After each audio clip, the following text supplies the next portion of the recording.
Hello and welcome to another edition of 310 to Left, presented by your New England Ford dealers and F-Series, the best-selling truck in America for 48 years and the official truck of the Boston Red Sox. Tom Caron along with Alex Speier, the Boston Globe, and the tour of the toughest division in baseball continues, the American League Central. With everybody winning, everybody had a 5, 6, 7, 8 game winning streak over the last week or two. Red Sox managed to take two out of 3 in Kansas City, now in Detroit. Alex, did you see this coming? Did you know the American League Central was going to be the beast of baseball this summer? It's pretty wild. No, I did not see that coming. What's particularly interesting is the timing of this, because last year, entering the 2024 season, there was this very strange shift in terms of the spending habits of baseball, where all of a sudden in that offseason, 23 into 24, the central divisions for the first time in ages, aside from the Dodgers, were leading the spending charge. And like the AL East was tapping out on free agency, and it was like, what's going on? Why are the coasts aren't spending? The central divisions are. This is very strange and interesting. But then this offseason, there was a complete 180 where all of the central teams seemingly or partially or fully retreated, right? Like the Twins weren't spending at all. The Royals were still spending, but it was more modest than it had been the previous offseason. The Tigers were not spending at kind of the top of the heap as they had the previous offseason. So it was like, okay, maybe it's going to be time for, you're seeing the Yankees and the Red Sox spending again, along with all of the NL West teams.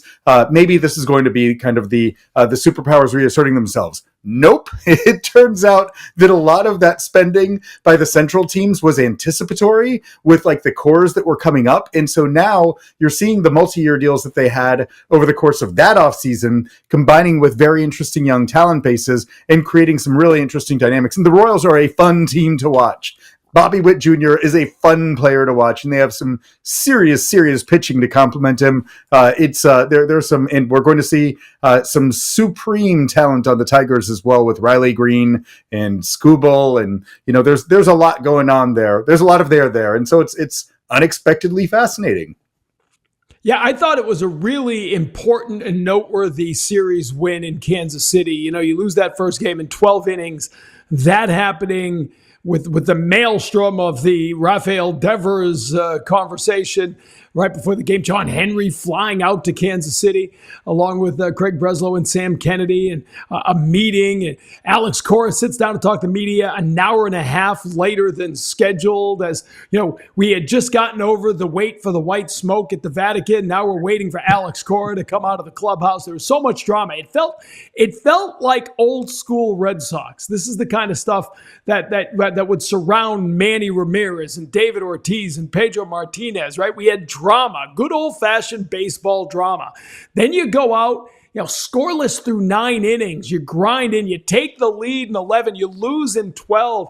It had the makings of the kind of loss that could really hurt a team. It was the end of the quarter, right? The quarter pole, the 40th game of the season. You fell back to 500. Had you lost that series, you'd have said, well, you're just not ready to play with the big boys because the Kansas City Royals are the big boys. But guess what? You come back and put together a great approach on Saturday night, taking care of business against Cole Reagans, who's been really, really good. And Crochet dials it up, his highest 4-speed velocity on average of any start this season. Then Sunday you come back and Lucas Giolito makes you go, all right, that's the guy they signed at the beginning of 2024. He gets his first win in over 600 days, first win since September of 2023. So Alex, I don't think there are a lot of games. I know sometimes we look and say that's a game that can turn a season around, but that is the kind of series after losing the opener to a really good team that had won 7 in a row and 16 of 18 at that point. To come back and win those next 2 games, I thought what was a noteworthy weekend for this team.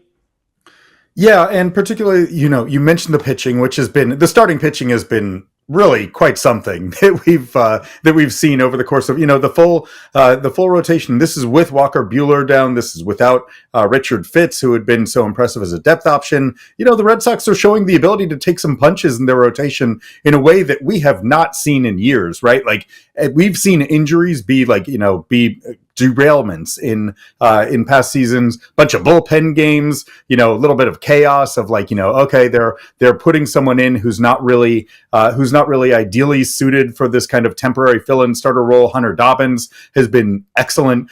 They've gotten a lot from that.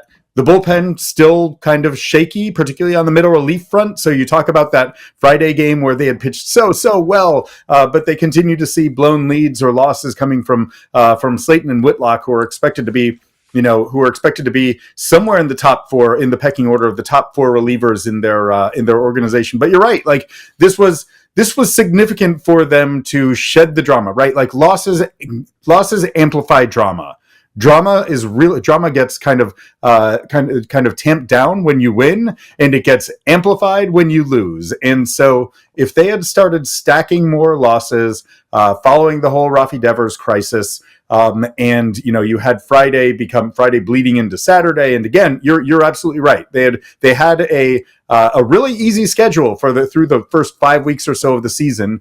They had played more sub 500 teams than anyone else in baseball. They suffered far more losses to sub 500 teams than anyone else in baseball over the course of that. Then you do have some potential questions that arise, as well as the possibility of seeing fissures that might widen in the middle of this really fascinating moment for the organization. And I don't know what this reminds you. You mentioned Manny. Like I thought of the whole. When Devers spoke on Thursday leaving Fenway, I thought back to July 31st, 2005, when pregame Manny Ramirez with Kevin Millar as the interpreter goes into Terry Francona's office. This is when we did pregame media availabilities in the manager's office, and they have a kind of like state of Manny Ramirez regarding whether or not he does or does not want to be traded. And there's this like kind of hilarious exchange where Manny says, "I'm a gangster," and like Tito is like, "You bet you are." Like it was just like it was just these absurd little windows. It's so rare to see media sessions that are so like fascinatingly uncomfortable to from a human dynamics standpoint. And this was a special. Maybe Josh Beckett and the Snitches one back in 2012 was another one that kind of elevated to this level. There aren't a lot of them. Any favorite stories? Yeah, chaotic. I was thinking about that the trade deadline day, which was also Jonathan Papelbon's major league debut. He was the starter that day, and Manny not in the lineup. Right, I remember that game. Pinch hit to get the win in the ninth inning, and then in the walk-off interview with Eric Fried, who was our sideline reporter, said that's just Manny being Manny. It was the first time I had heard him say that. And so I thought that was interesting. David Ortiz busting into the interview room to scream at Francona about an error that robbed him of an RBI on a scorer's change, right? Every 2011, now and then, right? Yeah, 2011. Every now and then, you know what? Post-game, here's the one I thought of at the time. The birth of the laser show, if you remember 2009. And there, it's a really interesting story that leads up to that. The whole laser show thing was a Nesson created moment because we used to do viewer polls, right? Like you could text or email, and the viewer poll that day is what they should do with Mike Lowell. Should he be the everyday third baseman, the everyday DH? And David Ortiz was struggling, right? This was early 2009. And Ortiz in that game in the ninth inning, I believe, grounded into a double play. And then they rallied and won a walk-off. Jeremy Hermedia, I believe. Oh, wow. Scraped the wall with the double, and the Red Sox won the game. We come on the air in the post-game show, and the first thing we show, because, and I was part of the blame here, I was with the producers, I said, I think you need to show the Ortiz double play to set up the drama of how they won the game, right? You had your best hitter, and he grounds into a double play, but then these guys later in the lineup deliver. So the players all come in the clubhouse, and the first thing they see is us showing Ortiz grounding into a double play. Followed shortly thereafter by our Nesson poll, what should Mike Lowell do? 80% of you said he should be the everyday DH. And so all of a sudden, we're basically inadvertently building the segment that is crushing David Ortiz. which is when Dustin Pedroia calls the media over and says, back off David Ortiz. You remember my first year, and you know what happened after that laser show? It's totally Pedroia taking the heat off David Ortiz, and the heat was bubbling over because that's what I sort of thought of as a, because it isn't often that a post-game media availability becomes that newsworthy, not because of one comment, right? You might get a quote that becomes newsworthy, but like last Thursday, the entire interview and conversation, we're dissecting Davison Perez's translation of it, right? Like it became, it took on a life of its own, and that doesn't happen all that often. That's it. That was it stood out, and you recognize this in the moment. You're kind of having this conversation unfolding in front of you, and you're like, oh, this is a very unusual dynamic. One that it's not unprecedented, but it's rare. And you're right, especially coming off of the win, right? Like it's the so-called happy flight dynamic where, okay, they bounced back. They lost the first game of a 3-game series against the Rangers, but then had two straight good wins. And Devers looked spectacular at the plate. And we should note through this, right? Like, there were periods where this fascination did exist with Manny when there was controversy. Like somehow Manny stood in the eye of the hurricane and was unbelievable at the craziest when the greatest degrees of chaos were swirling around him. That he would seemingly find peace in the middle of the field and in destroying other pitchers. Devers is I don't know if this is. I don't want to say that this is related, but wow, Devers has been hitting really, really well for a long period of time at this point, but particularly over the course of the last few games, carrying the Red Sox to multiple victories offensively. But at the same time, there's obviously, this is a challenging dynamic for him and for the Red Sox. And, there's a human element to this. Obvious frustration related to what's happening in his career. He invested a lot of himself in being a third baseman, and it was hard for him to accept changing that identity into being a DH. And so now here we are, and the idea of having accepted one change and now being asked for another, like, well, that might be there are players who are very comfortable with that. There are others, and not just Rafi Devers, who are not at all comfortable with the question of bouncing around among positions. And I do think it's important to recognize that there's context for other players who are uncomfortable with position players. A few years ago, Joe Madden floated out the idea of having Mike Trout move from center field to right in an effort to preserve his health. And then within 24 hours, Mike Trout publicly said, nope. and then a few minutes after that, Joe Madden said, we aren't going there. Never mind. That was an interesting idea that we're shelving. One other one that that has fascinated me, and that so when Alex Rodriguez went to the Yankees, obviously he agreed to move to third base. He was the better shortstop. It's not like Derek Jeter was volunteering to move from shortstop to third base to accommodate A-Rod. And in fact, later in his career, when the defensive metrics again for Jeter were awful, the Yankees floated the possibility of moving Jeter to the outfield, and that was a very hard and very fractious no that he offered to that possible position change. Yeah, well, I mean, Jose Altuve is struggling in left field for the Astros, right? I mean, John Valentin left camp when they were moving him to third base for Nomar. And everyone knew that was the right move, but John Valentin wasn't crazy about it. I mean, these things happen. Here's the other thing I was thinking about through this, Alex, is these things happen with superstars. Mm-hmm. If somebody asks Rob Refsnyder to move a position, we're not changing the script of the post-game show to talk about the Rob Refsnyder situation. All due respect, Rob Refsnyder. We love you. But it is directly correlated with the money and the contract. It is. We like to say it's not, but it is. That is part of it. And when you have superstars, you have a heightened risk of drama. That's just part of it. I was joking with someone in the front office after it all happened. Like, like we were just saying, this stuff happened on an almost weekly basis when we had Manny and David and Pedro and Johnny and, just so many superstars and some of them, I don't want to say they're divas, but the expectations, the level of respect the player expects to get is directly correlated to the status on the team, and that status is tied into contract. And here's the thing. Over the last 5 years, Red Sox haven't had a lot of highly paid superstars. The Tampa Bay Rays don't get a lot of drama out of their roster because they don't have $100 million players by and large, right? The Marcus Stroman situation in New York was a big deal. He's a superstar, and that goes with it. So, Alex, I think we've just been in a little era here of the Red Sox haven't had these kind of players. And so you have one. David Price had drama with them all the time, right? It just... Mm-hmm.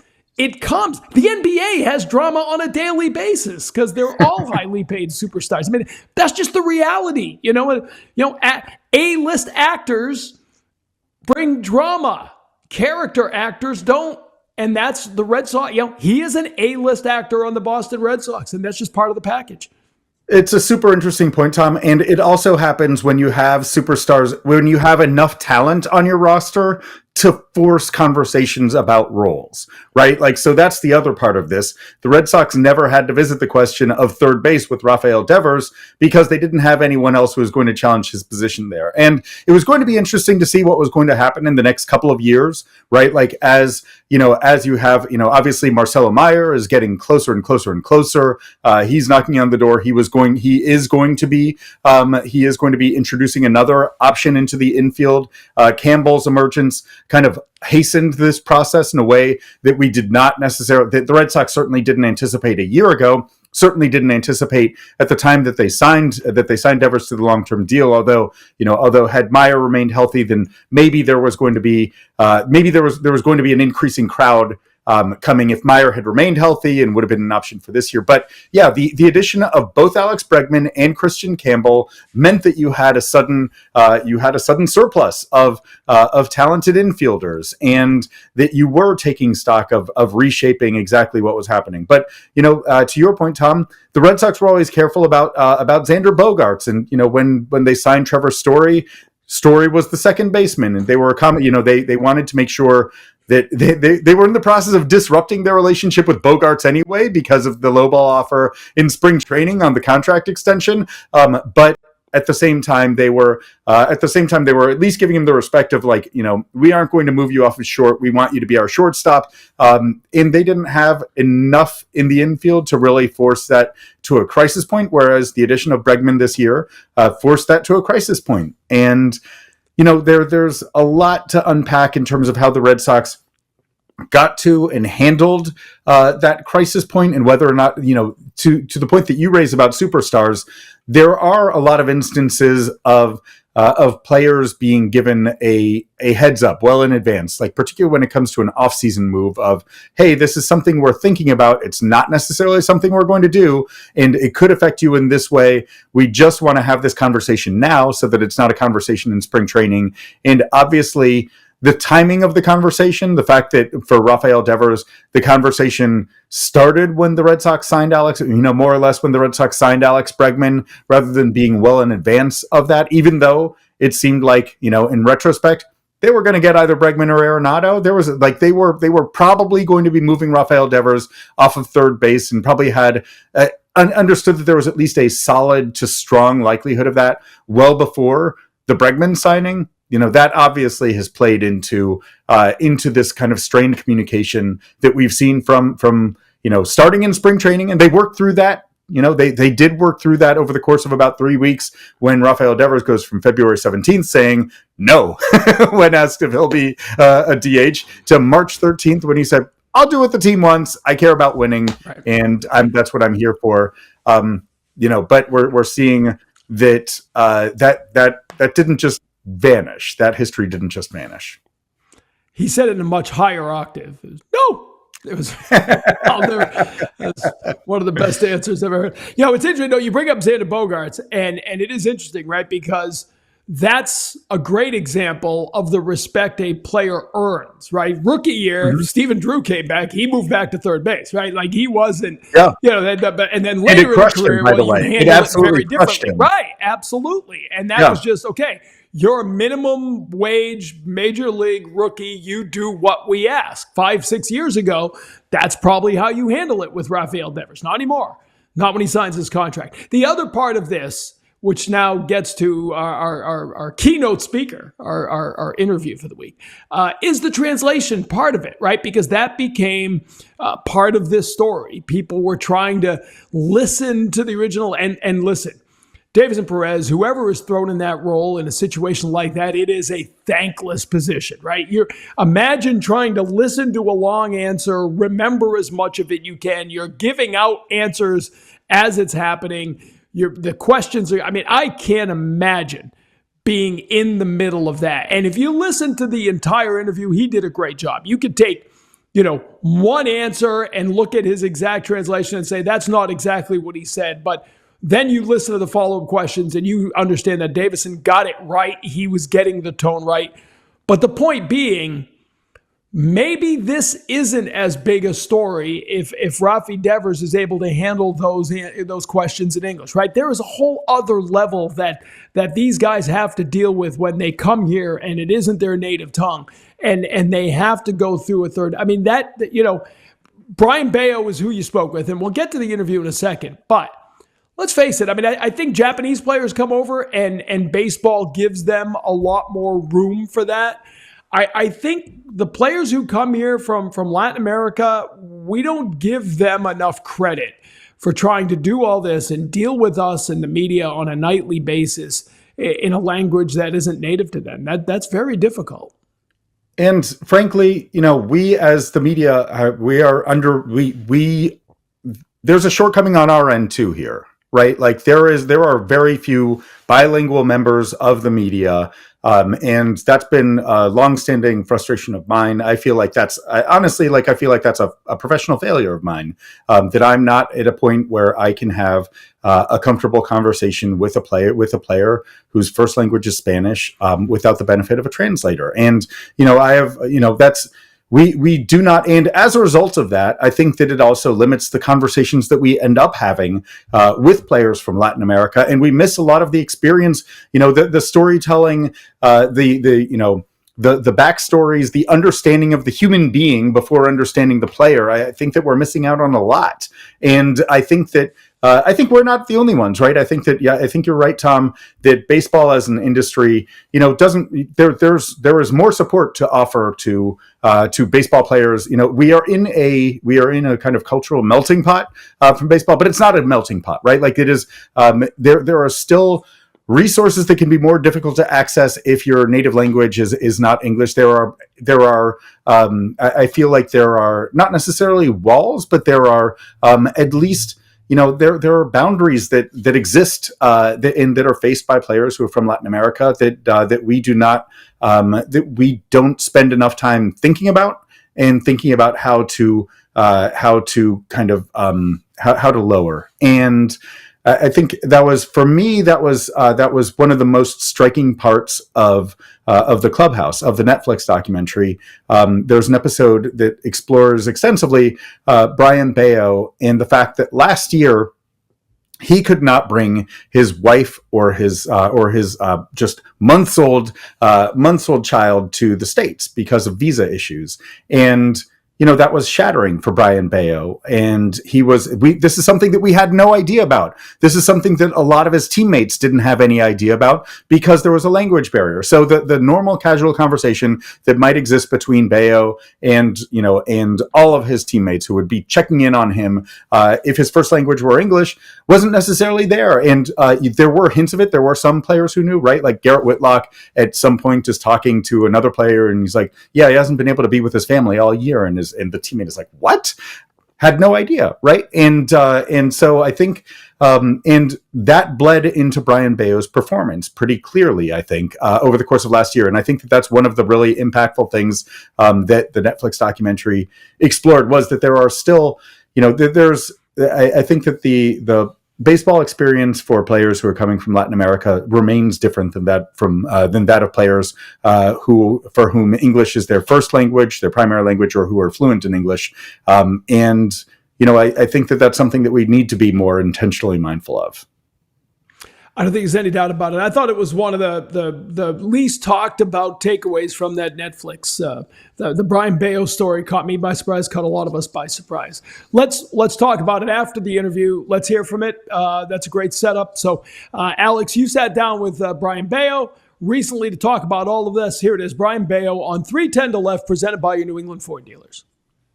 Joined on 310 to Left by Brayan Bello. And Brayan, I'm so glad that you're joining me for this conversation because watching the comeback, watching the Clubhouse, I found your story to be incredibly touching. I found the view of your year to be so striking. Have you watched the show? Did you watch the Clubhouse yet? No, I haven't had the opportunity to watch it yet. I want to watch it with my family. My wife already seen it.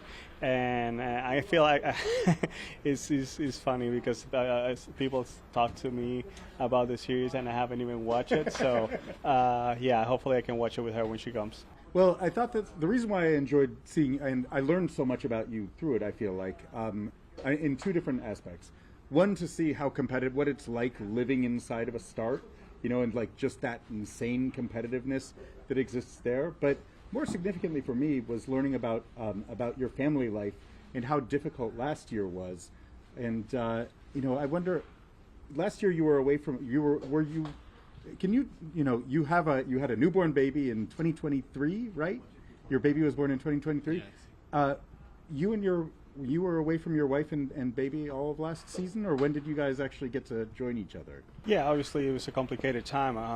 My wife was pregnant last year in 2023, and I wasn't able to be there with her. When women gets pregnant, they'll want you even more. And for me, it was very sad not being able to be with her every day and to help her during their pregnancy.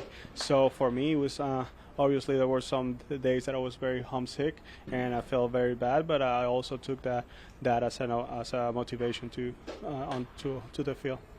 But then in 2024, your baby was born in 2023. You hurried home in order to be there, and we heard the stories about we almost focused too much on the idea of like you were going to the academy and throwing while you were on paternity leave, without thinking like. Oh, like you had to, like, this is not easy for you to get home in order to be there for the delivery of your first child. How much were you like, I am not going to miss this. I don't care how hard it is to get home. I am going to be there for the birth of my child in 2023. Yeah, for the first one, I wasn't able to make it. I remember that we were playing in Oakland. Her due date was supposed to be a week after, and that night we'll travel to Boston. So I didn't have anything booked or anything like that. When she called me, some of my family called me and said, "Oh, she's about to give birth." So I was on the way when the baby came. But yeah, the emotions that I felt when I saw her was it was unbelievable.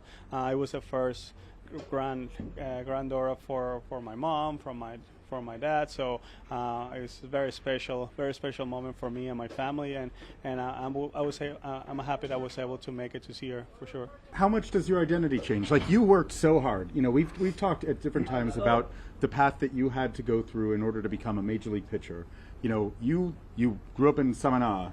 You moved to Santo Domingo away from your family when you're 15 years old, right? Like, that's very courageous and something that I don't think a lot of members of the American audience can relate to, right? Like, the idea that you moved away when you were a teenager, when you were a kid, right? Like, you had to be incredibly independent, and you invested so much of yourself into baseball. How much was your identity? Had your identity? Did you have to make your identity about being a baseball player? And then when your child is born, how much do you refocus it to saying, like, I'm not just a baseball player. I'm a dad. I'm a very proud dad. Yeah, no, the mentality changes 180 degrees. So it's completely different your thought process before doing something. Like, now you think 10 times before actually doing something, or or now your priority is your family, your kids, and now that shift happened when I had my first kid. Now every time I'm going to do something, I think through it 10 times to see if this is going to affect my family, it's going to affect my kids, and that's made me a better person, a better dad, better husband. So for me, it's been a very positive change.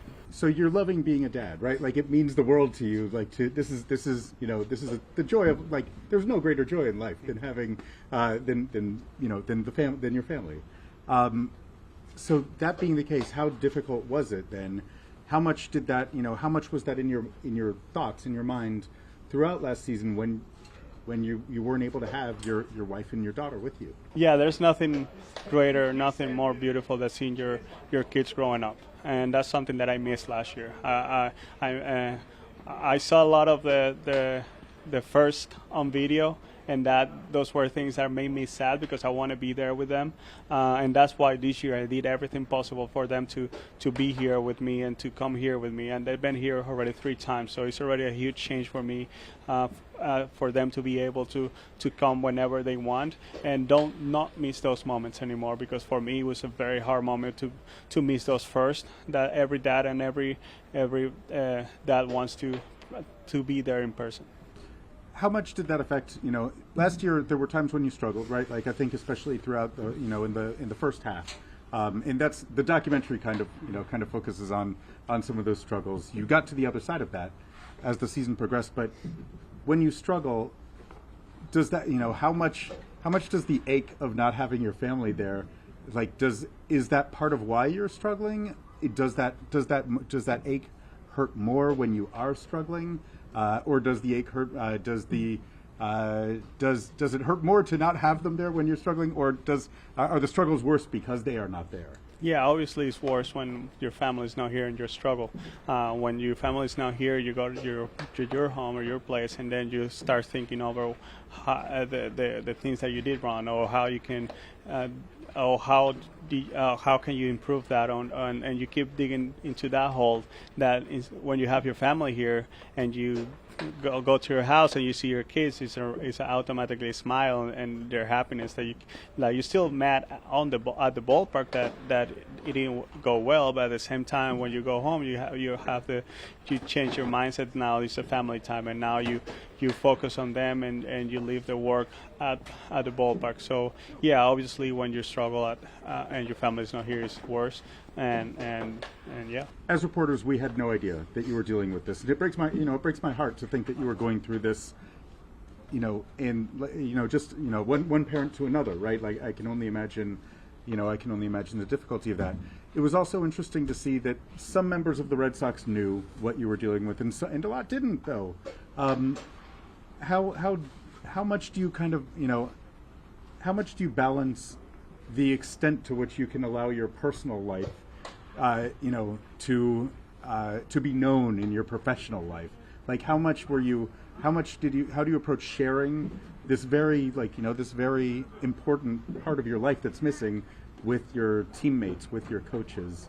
How do you approach that? Yeah, I feel like those topics are very personal and very within the family. So although we have a great relationship in the clubhouse and we have great relationships amongst each other, that's something that I don't tend to talk to them because I feel like they're very personal, very within the family. And we still talk and we still try to have fun, because those are topics that sometimes I rather just keep personal. And yet, so it's interesting, at least the way that they show it in the documentary. And I don't know if this is actually how it happened, if this was the timeline of it. You and Alex Cora were, had a heart-to-heart in right field, talking about some of the difficulties you were having, and you're kind of communicating with him about, frustrations with pitch execution, and you're kind of going through my slider, should be really good, it's really good right now, right? Like, you're going through some of the specifics of the pitches. And then all of a sudden, AC kind of brings it back and says, "What's going on off the field?" And you broke down. You became very emotional. And he said, "You missed them. I get it. How much does it mean to have a manager like Alex, who's able to understand, who's able to connect with you at that level, and to see that what's happening on the field is not, that sometimes what's happening on the field is because of stuff that is happening away from the field. Yeah, no, it's very important. Last year, I remember that he talked to me a couple times about that same subject, and it was after the second time that he talked to me, and we have a very good conversation. And after that, everything started to go better, to be better. And for me, it's obviously very important to have that kind of connection with your manager, and for your manager to feel the same, to feel the way that you do, and also to care about you. So yeah, it's very important. So you're getting to a point, like you've been able to bring your family here more this year. You had a very strong finish last year. Once maybe it's connected to the fact that you and AC were able to have that conversation. Maybe were you able to bring your family at any point? Were they able to come here down the stretch last year? Or were they gone all season? No, nomás fuimos cuando fuimos a los juegos para Dominicana contra Tampa. No, just against Tampa Bay when we were playing. Yeah. So you've been able to bring them. You've been able to spend time with them during this season. You're figuring out how you can be both a dad and a pitcher. How much do you feel like being able to balance those two things, being able to balance your life off the field with what you want to do in that space, in that little circle out there, is how well positioned do you feel like to take your career to a different level as you balance those things? Yeah, no, you got to take that motivation to the mound. For example, last week my wife was here, and I had two great starts, and we were able to celebrate. We were able to spend that time together, and that's something I'm looking forward to do this year. Just trying to balance, like you said, the being a dad and being a pitcher. Just every time I'm at home, I want to give my 100% to my kids and to be there present with them. And the same way goes to when I'm here in the ballpark. Every time I come here, I want to give my 100%. I want to be the very version of me, and that's what I'm trying to do every single day. Well, I'm so grateful that you've been willing to have this conversation, because I think we take for granted, we observers of baseball, people who love the game, we think about, okay, there's a huge number of players who are from the Dominican, who are from Latin America, who are now in the game, and we recognize that that there are cultural shifts, but we rarely think about some of the challenges that you continue to face in your day-to-day life. And so I guess, I'd like to leave it at this. Like, how much do you think about what it means to be a Dominican player in Major League Baseball? Some of the, how much do you feel like there is a different life experience for you, for Dominican players who are in Major League Baseball than those who are from the States? Do we take for granted too much all of the things you have to do in order to be able to compete at that level? Yeah, it's very difficult. Very difficult. I remember the first time when I came here, I didn't know the language, I didn't know the food, I didn't know the rules, I didn't know anything about it here. And I remember that first year here, I lost so many weight because of the food. I wasn't the food that I was used to in Dominican Republic, the food that I was eating here. So yeah, so the cultural change is very difficult. It's very hard, and the life aspect of it as well. Once you get to this level, it gets easier. Obviously, when you have the opportunity to bring your family and to spend time with them during the season, that obviously helps. But it's very hard. It's very hard for a Latin player or Dominican player to come here and adapt from scratch, even though when you don't know the language as well. So it's a huge challenge compared to any other player. Well, I try to remind myself of that regularly. I considered it like one of the great privileges of my career that I got to go to the Dominican last year and to get to see the fields where you learned how to pitch, get to spend time with your trainer Diofante de la Peña when I was there, and got to see the hippodromo where you were throwing on those kind of grass and dirt, those grass and dirt expanses, and figuring out how to do what you do. But what I learned from that is to have just enormous respect for what it took for you to get to this level, and and amplified by everything that you're talking about, the adjustment to culture, food, language, everything. My respect and appreciation of players who are able to overcome that is incredible, and I'm truly grateful that you're willing to share this perspective. No, it's a pleasure. It's a pleasure for me to share a little bit more of myself, and I think in 2023 we have the opportunity to bring the Red Sox to where I was from, and to share a little bit more of my day-to-day in Dominican Republic. So for me, it's always a pleasure to show where I'm coming from, and show my roots, and to show people a little bit about myself. Well, I think that I'll wrap up with this. I wish you and your family much joy this season in your time together, and hope that it's really special to be able to share your career, share the next steps in your career with everyone in your family. So thank you, and best of luck as a papa. Thank you.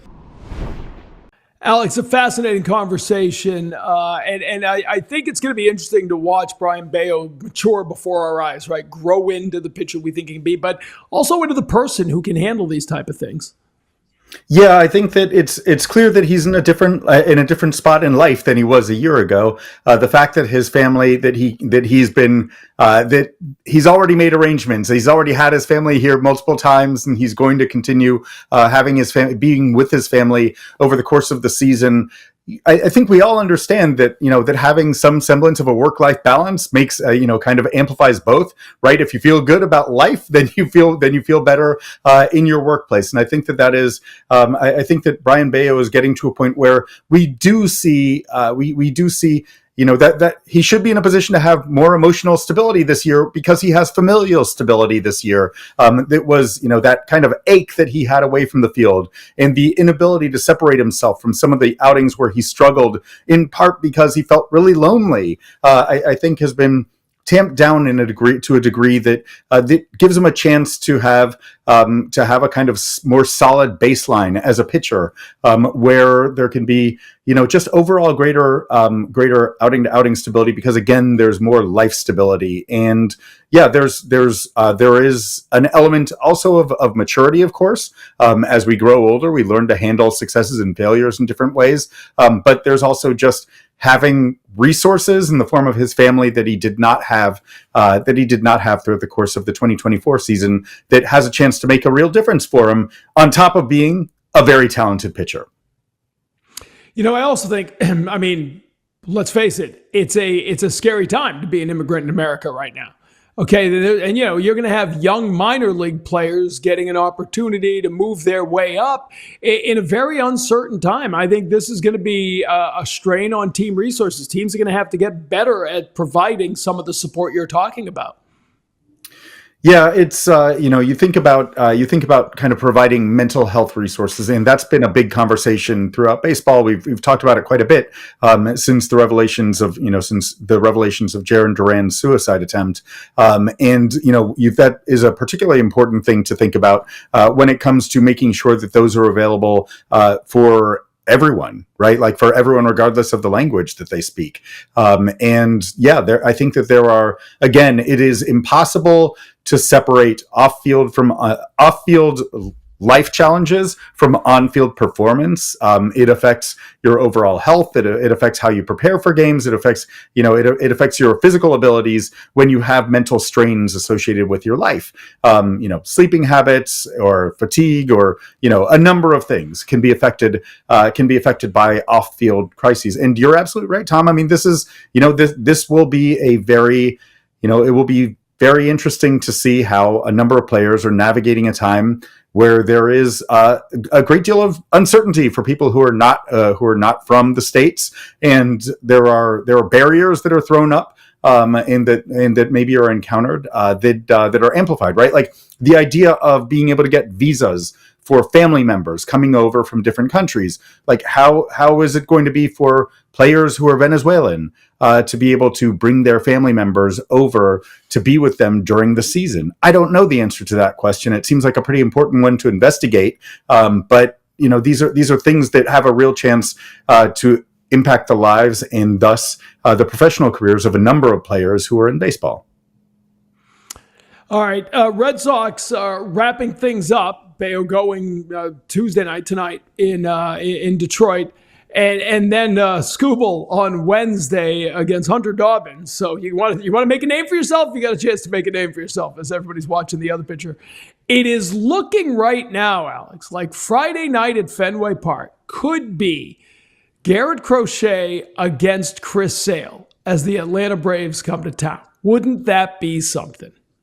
Yeah, get your popcorn, right? Like that would be that's a pretty amazing pairing. In part because obviously Crochet in many ways is kind of profiled as the next Sale, as the White Sox, as the dominating White Sox left-hander who gets traded to the Red Sox in a 4 prospect package that's headlined by a couple of standout prospects. There's a lot there, and even Sale in spring training, I think, talked about how I acknowledge some of the similarities between his own career path and that of Crochet. And boy, those are 2 electrifying pitchers. There are a handful of matchups around baseball that you really get pumped up to see. The beauty of baseball used to be defined like by the marquee starting pitching matchup, right? Like I remember the first game I ever went to in Fenway Park was in 1987,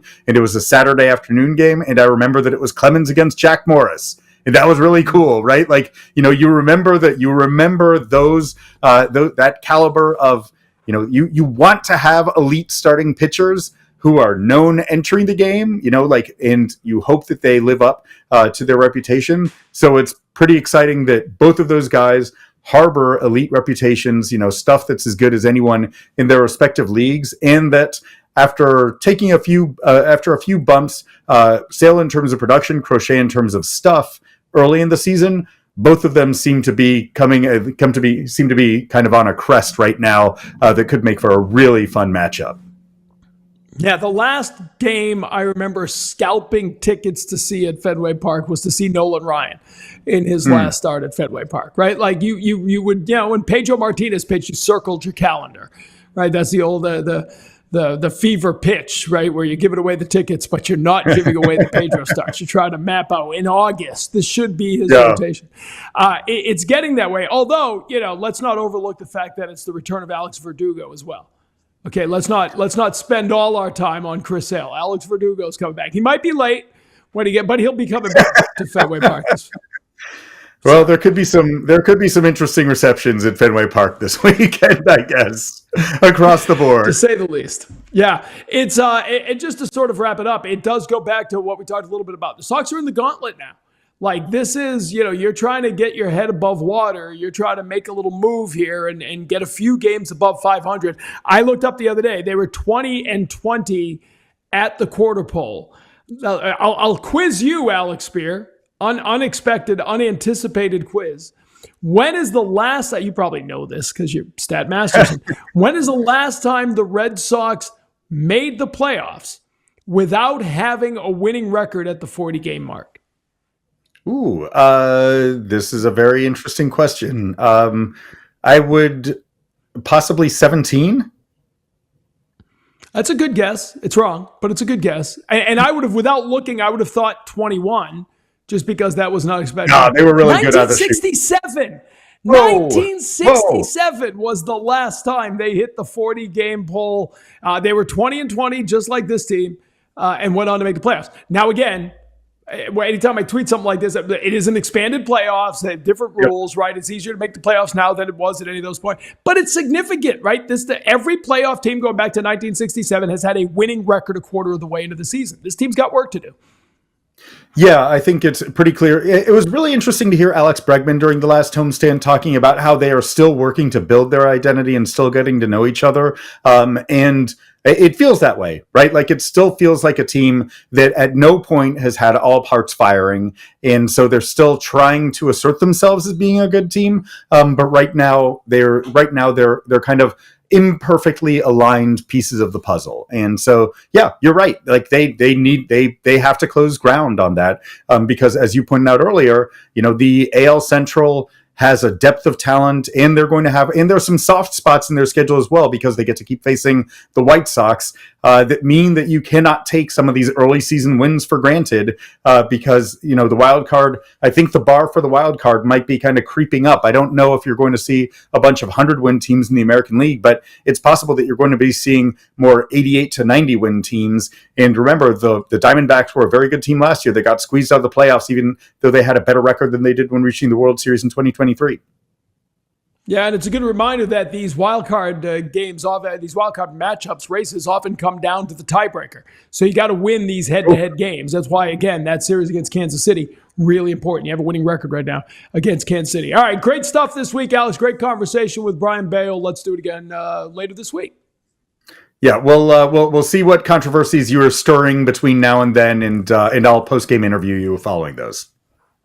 Sounds like a plan. For Alex Speier, I'm Tom Garrett. Thanks for checking out this edition of 310 to Left, presented by your New England Ford dealers and F-Series, the best-selling truck in America for 48 years and the official truck of the Boston Red Sox. We'll see you again next time.